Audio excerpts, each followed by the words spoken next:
tema da lição hoje é o Templo Santo do Senhor. Vamos falar sobre o templo, tá? É a lição 11 da nossa revista, que nós estamos acompanhando, já estamos caminhando para o final.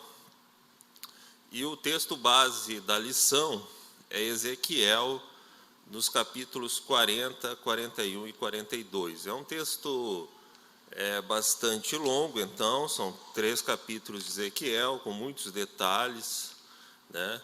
E então eu não vou estar lendo, eu não vou ler aqui os capítulos inteiros, tá? Senão boa parte da aula seria somente a leitura do texto, mas acredito que os irmãos possam, se não leram, possam ler depois em casa esses 3 capítulos.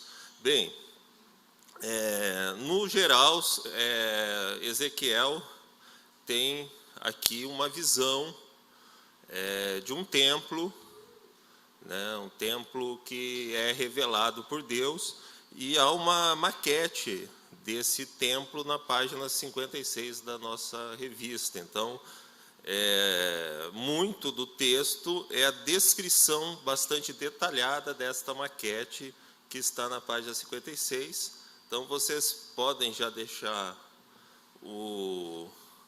a nossa revista aberta na página 56, que daqui, no momento adequado, nós vamos dar uma olhada nessa maquete. Então vamos detalhar um pouco aí do que se trata estes capítulos 40, 41 e 42 de Ezequiel, que temos esse tema do templo. Então, qual é o contexto, então, desta profecia de Ezequiel? Tá? Então, essa profecia, ela ocorre num momento em que, como nós já vimos em outras lições, o povo de Israel está no exílio babilônico, tá? Ezequiel está na Babilônia. A cidade de Jerusalém, como já tinha sido profetizada por Ezequiel nos capítulos iniciais, tinha sido derrubada, tinha sido invadida, tá? O templo de Jerusalém tinha sido destruído já há 14 anos, quando Ezequiel faz essa profecia, né? E aí a gente pode entender todo o significado que o templo tem para o povo judeu, tinha para o povo judeu, com as peregrinações que eram realizadas 3 vezes ao ano para ir ao templo, os sacrifícios que ali eram executados. E esse templo estava, então, naquele momento, em ruínas. Então, qual o sentimento do povo judeu nesse momento? De total abandono, né? Um abandono geral do seu Deus, certo? Eles não tinham mais o templo para se achegar a Deus, para ali prestar os seus sacrifícios. Então, é nesse contexto que Ezequiel traz uma visão profética ao povo judeu, de uma visão profética que mostra a esse povo que o templo será restaurado, que haverá restauração de um templo, que o povo judeu, que os judeus irão novamente ter acesso a Deus, vão poder prestar os seus sacrifícios, o seu culto a Deus. Então, essa promessa para que Ezequiel profetiza, ela deve ter tido assim um significado muito importante para um povo que estava em terra estranha, que estava em terra estrangeira, que estava vivendo os efeitos de uma dominação estrangeira, que estava com o seu templo destruído, com a sua capital, com a sua cidade principal destruída naquele momento. Então, de fato, o povo de Israel reconstrói um templo após o exílio da Babilônia. Eles reconstroem o templo. Não é o mesmo templo que é profetizado com as mesmas medidas, com as mesmas dimensões que é profetizada por Ezequiel. Se você for ler o texto, você vai ver que há medidas muito detalhadas de cada sala, de cada espaço desse templo, tá? De cada porta, de cada entrada. Todas as medidas são muito detalhadas. Então, o templo reconstruído não é exatamente igual ao templo profetizado aqui por Ezequiel. Nós vamos tentar entender um pouco o fato dessa aparente contradição. E também, por quê? Houve, então, há templos construídos por mãos humanas naquele momento por Israel. Israel conseguiu reconstruir o seu templo, tá? Mãos humanas conseguiram retornar a construir o seu templo.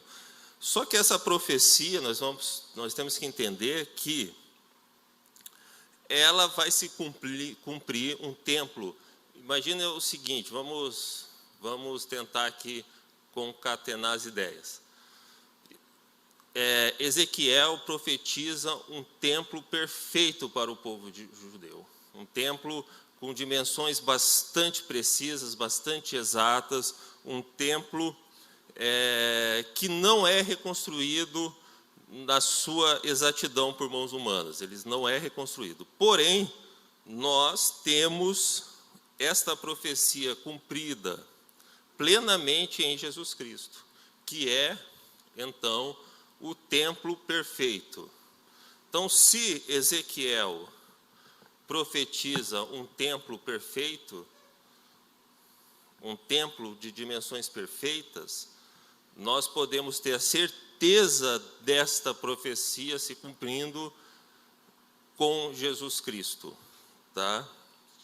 Então, o templo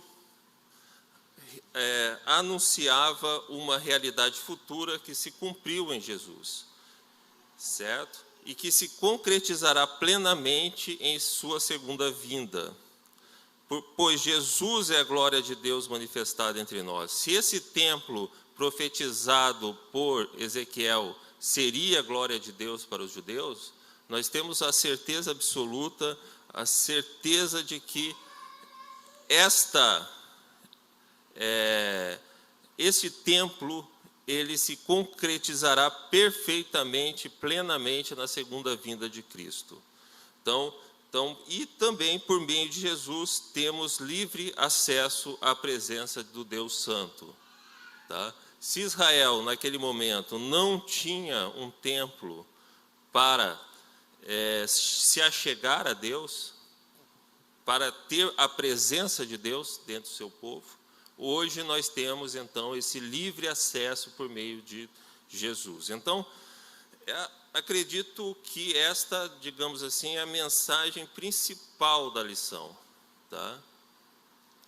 Que nós não precisamos ter a reconstrução desse templo tal como está aqui, porque, tal como foi profetizada por Ezequiel, não se tem necessidade mais de ter um templo tal como foi profetizado por Ezequiel, porque nós temos a Jesus, que é o templo perfeito. E através de Jesus nós temos livre acesso a Deus, através de Cristo, tá? Então vamos entender melhor esta mensagem da lição, lendo alguns textos. Vamos começar com João, Evangelho de João, capítulo 2, de 13 a 22. Vamos pedir para os irmãos abrirem as suas Bíblias, então. Evangelho de João, dos versículos 13 a 22. Eu vou ler aqui, tá? Os irmãos acompanhem. Estando próximo à Páscoa dos judeus, subiu Jesus para Jerusalém. Encontrou no templo os que vendiam bois, ovelhas e pombas, e também os cambistas assentados. Tendo feito um azarrague de cordas, expulsou todos do templo, bem como as ovelhas e os bois. Derramou pelo chão o dinheiro dos cambistas, virou as mesas, e disse aos que vendiam as pombas: tirai daqui estas coisas, não façais da casa de meu pai casa de negócio. Lembraram-se os seus discípulos de que está escrito: o zelo da tua casa me consumirá. Perguntaram-lhe, pois, os judeus: que sinal nos mostras para fazer essas coisas? Jesus lhes respondeu: destruam esse santuário, e em 3 dias o reconstruirei. Replicaram os judeus: em 46 anos foi edificado esse santuário, e tu, em 3 dias, o levantarás? Ele, porém, se referia ao santuário do seu corpo. Quando, pois, Jesus ressuscitou entre os mortos, lembraram-se os seus discípulos de que ele dissera isso, e creram na Escritura e na palavra de Jesus.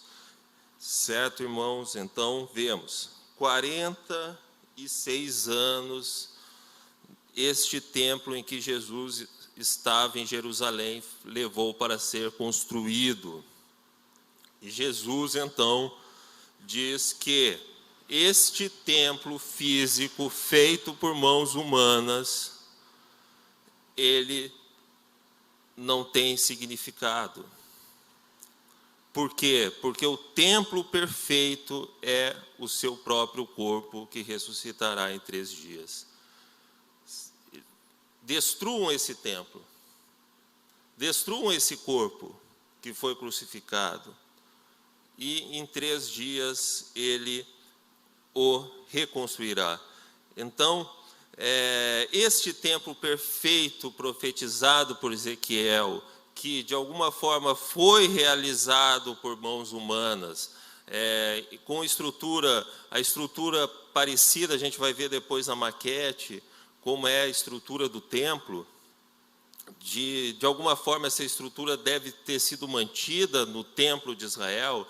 Este templo que foi reconstruído em Jerusalém, algumas vezes, o templo foi derrubado e foi reconstruído, e esse templo seria novamente derrubado alguns anos após aí a morte de Jesus. Esses templos que são de mãos humanas, eles não têm o significado que tem o corpo de Jesus, que sim, este é o templo perfeito, certo? Então, podemos dizer, a profecia de Ezequiel foi cumprida nesse sentido de que o templo perfeito é Jesus Cristo, tá? Vamos refletir um pouco mais sobre o templo, lendo agora 1 Coríntios, capítulo 6, versículo 18 a 20.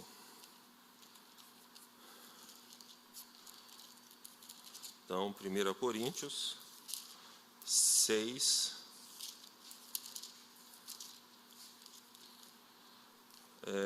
como forma dos irmãos acompanharem de casa um pouco melhor, eu vou ler aqui os versículos, tá?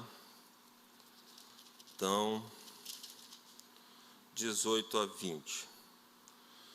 Diz assim a Sagrada Escritura: fuge da impureza.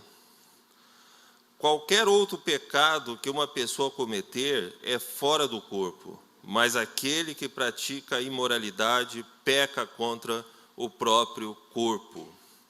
Acaso não sabeis que o vosso corpo é santuário do Espírito Santo, que está em vós, o qual tendes da parte de Deus, e que não sois de vós mesmos? Porque fostes comprados por preço. Agora, pois, glorificar a Deus no vosso corpo. Veja, irmãos, que a palavra de Deus nos diz, então, que sendo Deus, sendo Jesus o templo perfeito, nós batizados pelo sangue de Cristo, somos templo também. Nosso corpo também é um templo. Não perfeito, com muitas impurezas, pecados, não somos perfeitos, esperamos a glória no porvir, mas somos templo. Templo porque em nós habita o Espírito Santo. Então, se nós formos falar de templo, nós não vamos falar exatamente de uma construção.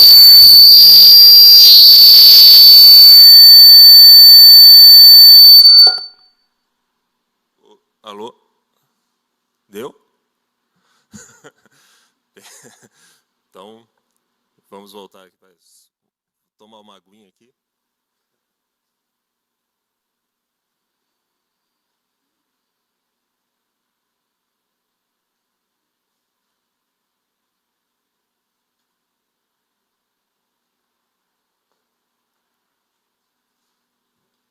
Podemos continuar? Certo? Então vamos continuar. Então, o que eu falava? O templo, se a gente for pensar em templo, não podemos pensar somente numa construção física criada por mãos humanas. Temos que imaginar um templo perfeito, um templo que não pode ser derrubado. Não pode ser derrubado. O templo de Jerusalém foi invadido pelos babilônicos, foi derrubado, foi incendiado. Após os romanos também invadiram esse templo em que Jesus está. Todo o ouro foi saqueado que havia nesse templo, todas as riquezas daquele templo foram saqueadas, aquele templo foi derrubado. Assim como esse prédio aqui, por mais que nós tenhamos aí um sentimento por ele também pode ser derrubado. Ele pode ser invadido, ele pode ser destruído, esse templo. Mas há um templo que não pode ser destruído. Podem destruir tudo de nós, mas o Espírito Santo que nos habita não pode ser destruído por mãos humanas. Ele não pode ser destruído. Se você foi lavado pelo sangue de Cristo, se o Espírito Santo habita em você, o mundo pode destruir tudo da sua vida, pode destruir tudo, mas ele não pode destruir o Espírito que há em você. Nenhuma mão humana pode destruir isso. Como nenhuma mão humana pode destruir Jesus. Qual homem pode destruir Jesus? Jesus ressuscitou ao terceiro dia. Alguém pode matá-lo? Jesus vive. Algum homem pode chegar a Cristo e matá-lo? Não pode. Jesus já venceu a morte. Então nós temos um templo que não pode ser destruído. Não se pode destruir. Aqui Paulo está se referindo, você mesmo com seus pecados, cuide desse templo que há em você. Cuide desse templo. Você mesmo não vai poder destruí-lo, mas cuide dele. Vamos continuar lendo aqui Hebreus de 11 a 14. Vamos abrir as nossas Bíblias, então, no livro de Hebreus.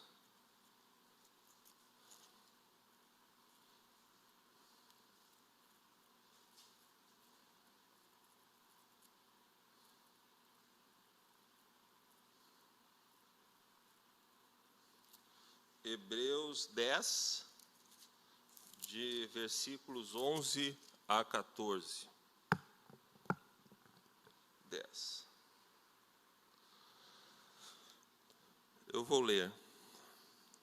11 a 14. Ora, todo sacerdote se apresenta dia após dia a exercer o serviço sagrado e a oferecer muitas vezes os mesmos sacrifícios, que nunca, jamais podem remover pecados. Jesus, porém, tendo oferecido para sempre um único sacrifício pelos pecados, assentou-se à destra de Deus, aguardando daí em diante até que os seus inimigos sejam postos por estrado dos seus pés. Porque, com uma única oferta, aperfeiçoou para sempre quantos estão sendo santificados. Então, irmãos, Ezequiel profetizou um templo construído, uma estrutura física construída por mãos humanas, em que seriam oferecidos sacrifícios, certo? É claro que hoje nós não necessitamos mais realizar sacrifícios de animais. Nós não necessitamos mais, porque entendemos que Cristo fez o sacrifício definitivo, o sacrifício que nos permite a chegar até Deus.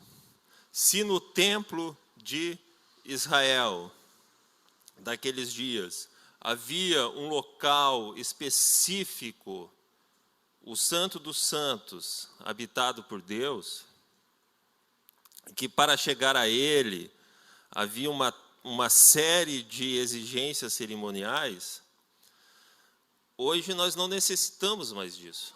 Por quê? Porque temos a Jesus, e Jesus, o livre acesso a Deus. Então, podemos agora observar a maquete da página 56, e nós vamos ler aqui apenas o início do capítulo 40 de Ezequiel. Vamos ler lá o capítulo 40, vamos abrir nossas Bíblias em Ezequiel, capítulo 40, e vamos ler os versículos 1 a 4, tá? Vamos... Só um pouquinho. Ezequiel 40. Então, eu vou fazer a leitura. No ano 25º do nosso exílio, no princípio do ano, do 10º dia do mês, 14 anos após ter caído a cidade, nesse mesmo dia, veio sobre mim a mão do Senhor, e ele me levou para lá. Em visões, Deus me levou à terra de Israel, e me pôs sobre um monte muito alto. Sobre este havia como edifício de cidade, para o lado do sul. Ele me levou para lá, e eis um homem, cuja aparência era como a do bronze. Estava de pé na porta, e tinha na mão um cordel de linho e uma cana de medir. Disse-me o homem: Filho do homem, vê com os próprios olhos, ouve com os próprios ouvidos, e põe no coração tudo quanto eu te mostrar, porque para isso foste trazido para aqui. Anuncia, pois, à casa de Israel tudo quanto estás vendo. Então, só um pouquinho. Ezequiel é levado, então, a visões de um templo.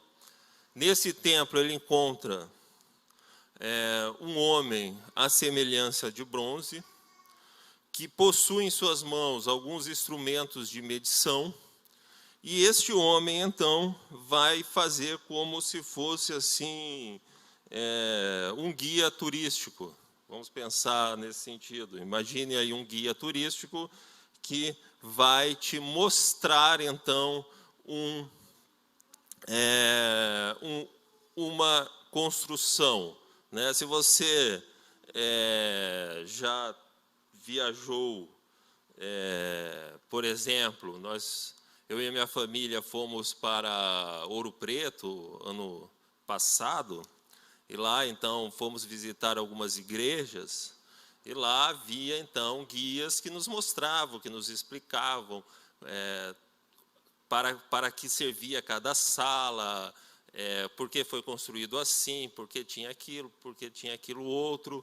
E aqui esse homem, então, de bronze, com aspecto de bronze, leva o profeta, então, a um passeio, digamos assim, um passeio por uma estrutura, por um edifício muito grande, harmônico e muito simples também. Tá? Percebe-se assim que na descrição do profeta, o templo não é um templo luxuoso, um templo cheio de ouro, joias, não é um templo luxuoso, é um templo simples, com poucos móveis, certo? Móveis de madeira, tá?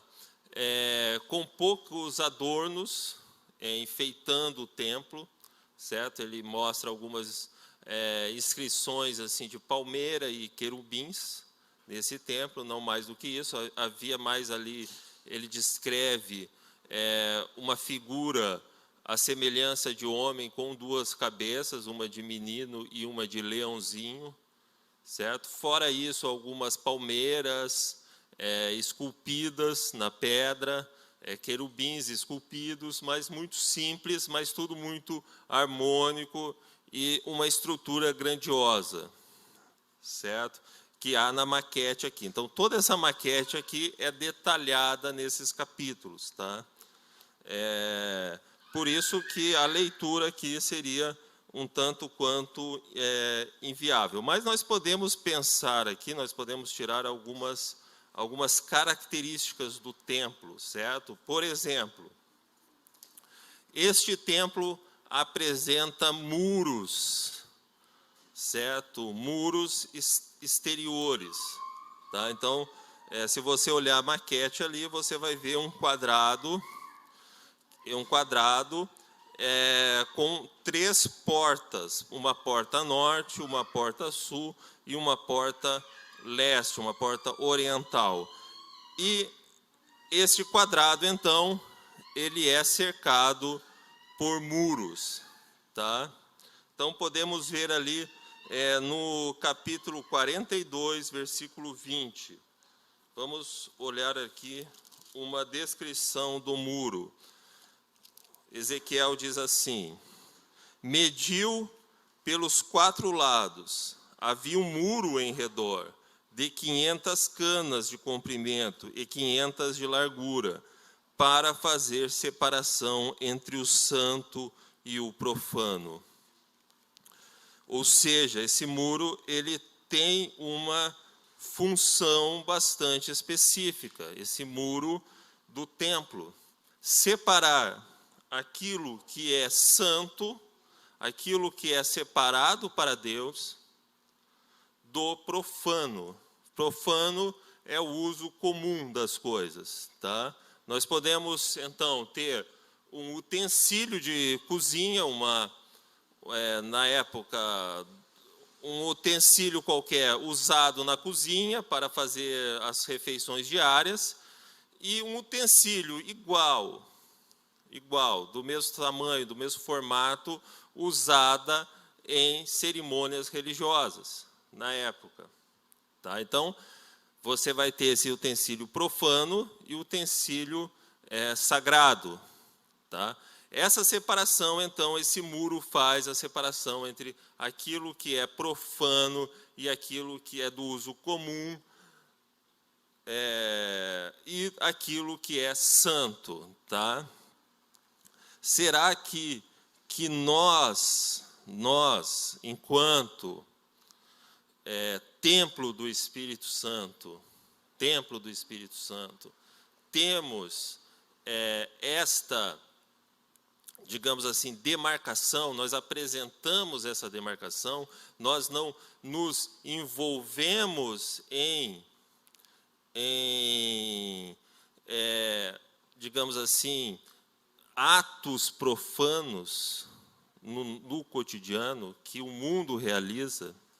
Nós temos essa separação, nós temos esse muro que nos, digamos assim, nos protege, porque o muro, o significado do muro, o primeiro significado de um muro é de proteção, certo? Você lá na sua casa faz um muro na sua casa para se proteger de invasores. Certo? Nós construímos alguns muros para nos proteger dos inimigos, dos ataques dos inimigos. Nós temos esses muros. Nós temos esses muros para demarcar a nossa santidade. Conseguimos demarcar a nossa santidade? Ou não temos muro algum? Não temos muro algum. Uma interpretação pode ser assim, olha, num momento eu venho aqui à igreja e aqui eu atuo, ajo como se eu fosse um santo, certo?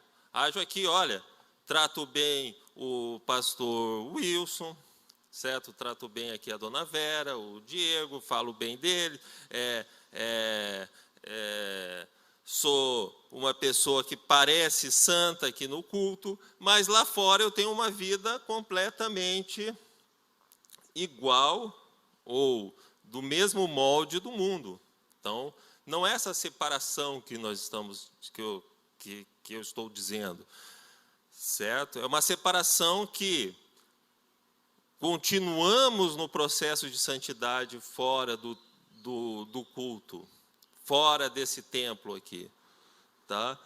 Outro aspecto que havia que Ezequiel mostra é um sistema de portais, Então podemos ver aqui na maquete que há uma porta sul, uma porta oriental, uma porta norte para acessar o templo.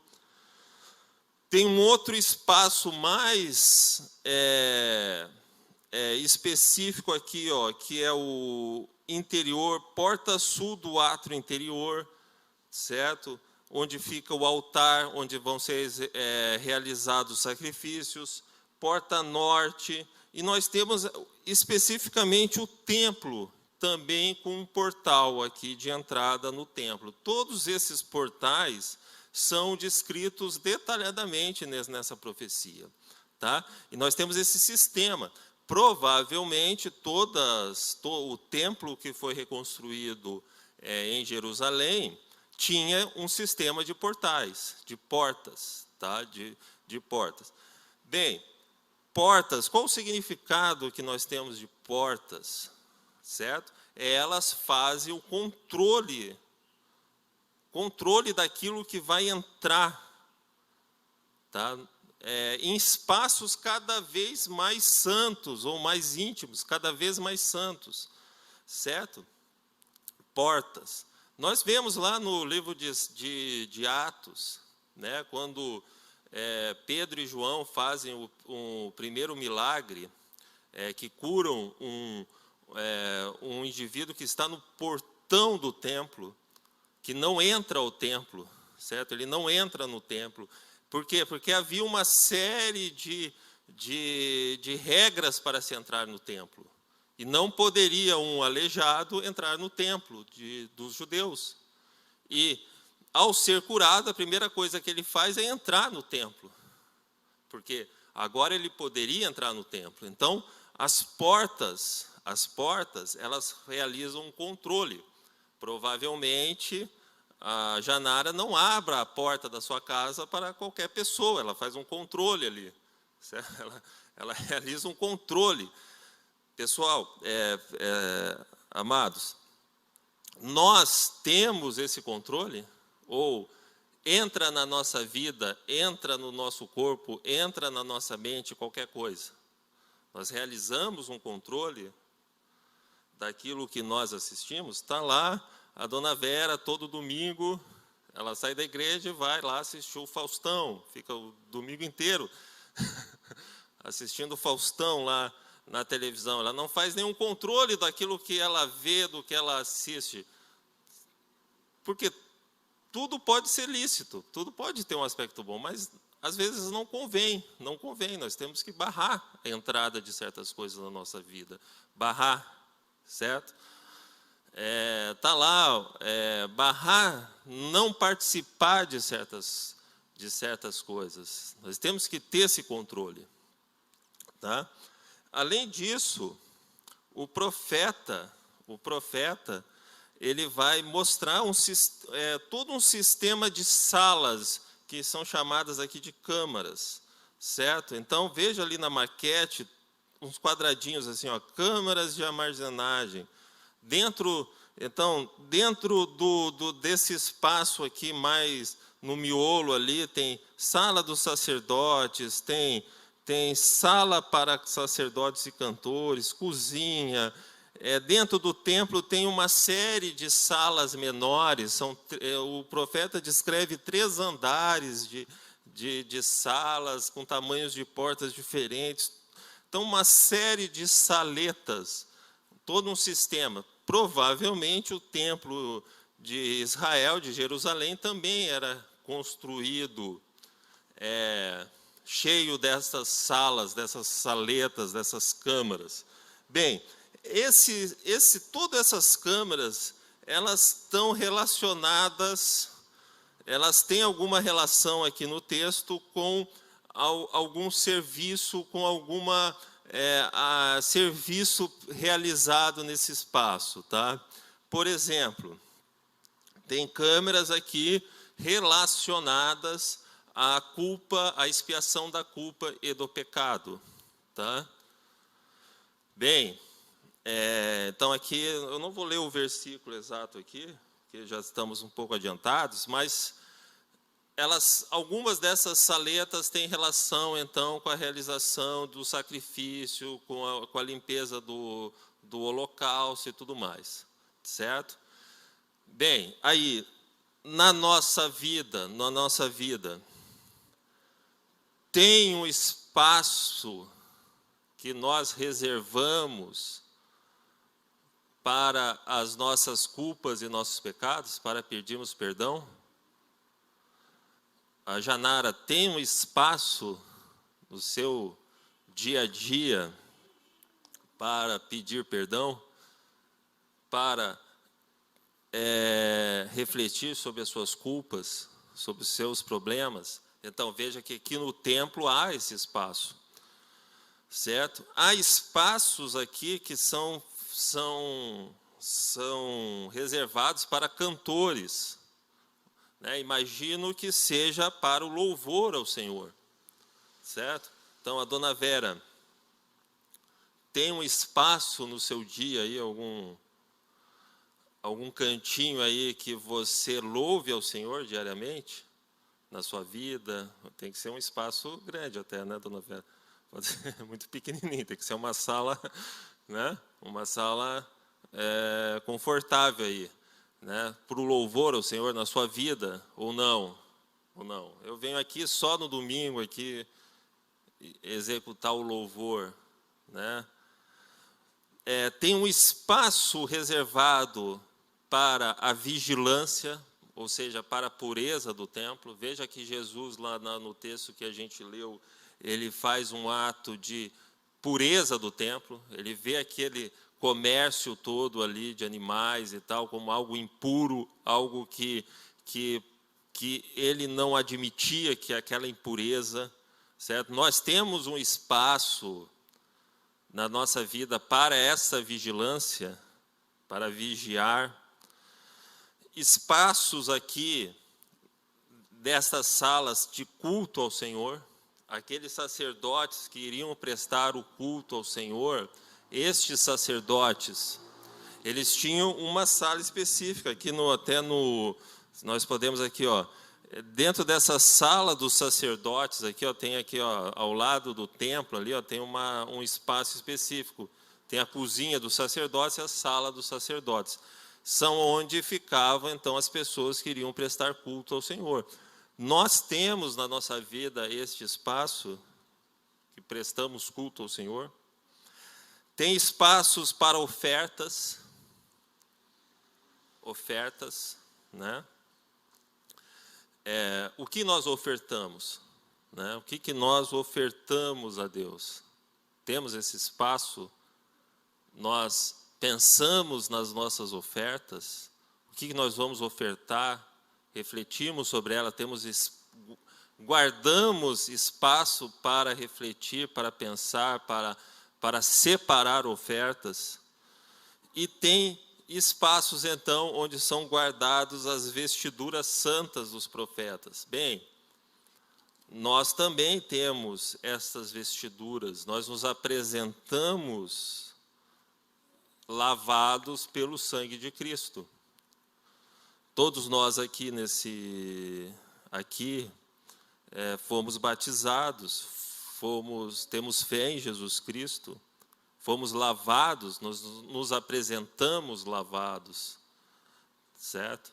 E participamos aqui da ceia do Senhor. Temos esse espaço para nos preparar, nos refletir, para pensarmos na ceia do Senhor, para nos lavarmos com o sangue de Cristo. Então, de algum modo, eu estou indo para a conclusão, de algum modo, todo esse tempo profetizado por Ezequiel, essa estrutura profetizada por Ezequiel, ela tem relação com a nossa vida cotidiana, com a nossa vida diária de adoração a Deus, de santificação. Ela tem uma relação direta, porque todos esses espaços que ele vai descrevendo detalhadamente, de alguma forma, nós vivenciamos na nossa vida, dentro desse nosso templo do Espírito Santo. Temos que ter espaço para cada detalhe aqui profetizado, mostrado por Ezequiel. Os judeus estavam lá esperando um templo físico, uma construção. Tá? Nós, então, não precisamos dessa construção, porque nós somos o templo, embora imperfeito, Jesus o templo perfeito, mas nós somos o templo do Espírito Santo. Deus habita em nós. Ali eles estavam imaginando um templo construído por mãos humanas, onde teria a sala do santo, aqui na maquete, né, o santo dos santos, esse espaço separado. Nós temos dentro de nós esse espaço, certo? Dentro de nós há o Espírito Santo, dentro de nós há esse espaço. Muito bem, então, para concluir, então, encerrando a aula, vou ler aqui uma passagem aqui da nossa revista, na página 55, a conclusão da revista. Tá? O templo revelado a Ezequiel é um território santíssimo.